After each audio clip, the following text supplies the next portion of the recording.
Атамды аяп ауылға бардым. Енемнің қан қысымы мазалап ауылға бара алмайды. Күйеуім қалада жұмыс істейді. Ара-тұра ауылға әкесіне көмектесуге барып тұратын. Ал қара шаңырақ жалғыз қалған. Қойы өрісте, сиыр сауылмаған, сүті жиі ашып текке кетіп жатыр екен. 3 баламды әжесіне қалдырып, атама көмекке келдім. Ішімнен аз күнге ғана көмекші табылғанша деп өзімді жұбаттым. Бірақ ол аз күннің артында қаншама тағдыр күтіп тұрғанын білмеппін. Таңнан тұрып атама шай құйып беремін. Ол кісі де жылы сөзін аямайды. Bir күні қолымнан ұстап, рахмет саған жаным. Мені ойлап көңіліңді қалдырмай жүрсің деді. Мен оны әдеттегідей алғыс қой деп ойладым. Бірақ көз қарасы бір түрлі, жылы, бірақ тереңірек. Ішім дір ете қалды. Келесі күні тағы да сондай болды. Қолымды ұстап, көзіме тіке қарап, бұл ауылда бізден басқа ешкім жоқ. Мен еркекпін, сен әйелсің. Бір-біріміздің жанымызды түсінбесек несіне жүрміз деді батылдана. Сол сәттен бастап жүрегімнің түбінде бір тыйым салынған сезім оянды. Қарсылық білдіргім келді, бірақ оның даусындағы билік, көзіндегі от мені әлсіретті. Шекара солай бұзылды. Алғашқы рет жүрегім қатты соқты. Ұялу, қорқыныш, әлсіздік бәрі араласып өзімді түсінбей қалдым.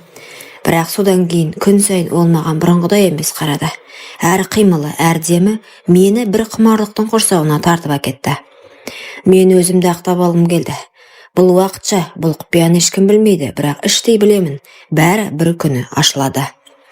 Алғашында бәрін алғыс шығар деп ойладым. Бірақ уақыт өте келе атамның әр қимылы, әр сөзі өзгере бастады.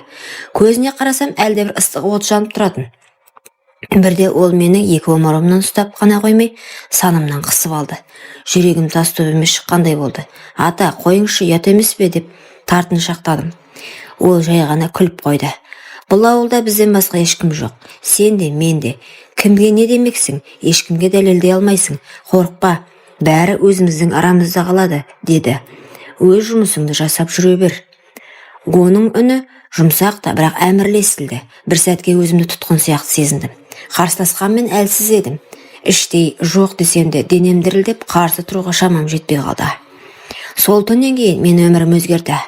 Күндіз бәрі қалыпты, сиыр сауамын, қора тазалаймын, ас әзірлеймін. Бірақ кеш түскенде ол қайтадан сол көз қарасымен қарайды, жақындайды. Ал менің жаным қақ бөлініп кеткендей. Бір жартым қашып құтылғысы келеді, ал екінші жартым әлсіз, тыйым салынған құмарлыққа еріп барады. Ол мені өзіне үйрентіп алды. Әр қараған сайын денем қалтырайды. Ұятым мен ар-ожданым қарсы шығады, бірақ жүрегім басқа бір әлемге кіріп кеткендей еді. Мен білген жоқпын.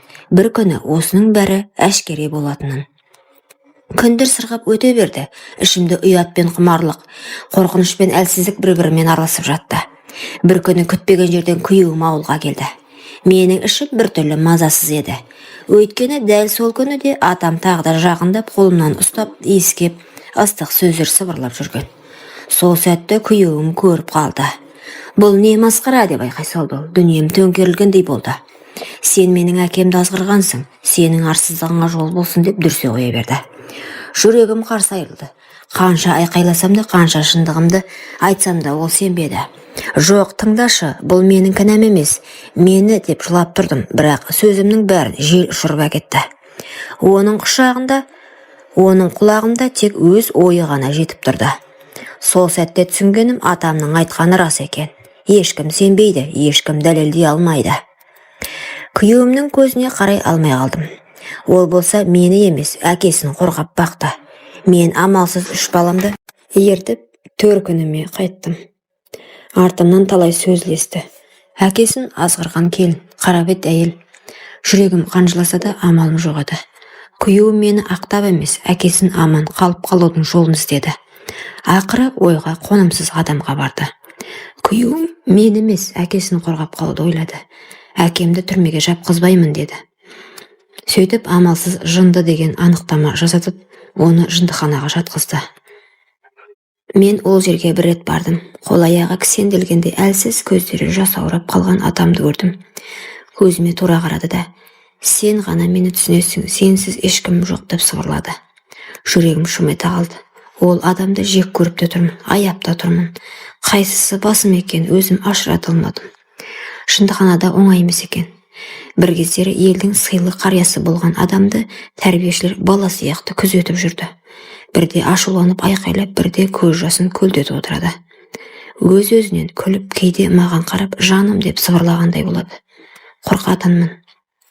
Айлар өтті. Ол расымен жүйкесі сыр беріп дертке шалдықты. Күн санап әлсіреді. Соңғы рет барғанымда жүзі қуарып, даусы әрең естілетіндей еді. Мені кешір, бәрін, деді де көзін жұмды. Жындыхананың суық қабырғасында, жалғыздықтың ортасында көз жұмды ол. Бәлкім, бұл жазасы шығар. Оның қазасы мені де күйеуімді де құтқарған жоқ.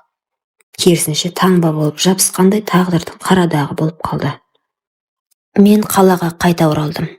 Бірақ артымнан атасын азғырған келін деген қара күйе ере берді.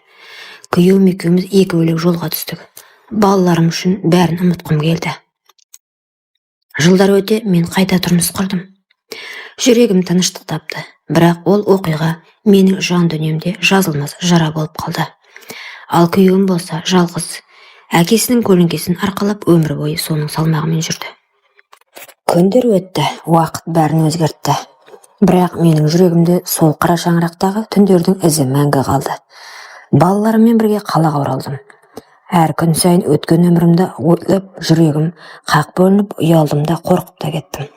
Бірақ сонымен бірге өзімді сынадым. Мен адалдықпен, еңбекпен бала шаға үшін бәрін жасадым. Мен жаңа өмір бастадым. Балаларым бақытты, мен де бақыттымын. Ал сол ауылдағы, қара шаңырақтағы оқиғалар тек естелік, сабақ. Ол өткен мен үшін ешқашан ұмытылмайды. Бірақ мен өз өмірімді жалғастыруға тиіспін. Қазір мен бәрін түсінемін. Кейде адамдардың әрекеттері қате көрінсе де, олардың жүрегі таза болуы мүмкін. Мен өзімді кешірдім, өткенді қабылдадым. Әр болашаққа үмітпен қараймын. Бірде мені бұрынғы ауылым ойлап алады. Қара шаңырақ бос қалды, ауыл тыныш. Бірақ мен білемін, мен өмір бойы сол қара шаңырақтағы қиындықтан, құмарлық пен қорқыныштан сабақ алдым. Енді менің өмірім тек бала шаға мен отбасы үшін ғана соғады. Құрметті оқырман, өмірден алынған сабақ болар оқиғалар тыңдағыңыз келсе, менің арнама тіркеліп, лайк, комментарий жазып қолдап кетіңіздер. Келесі кездескенше.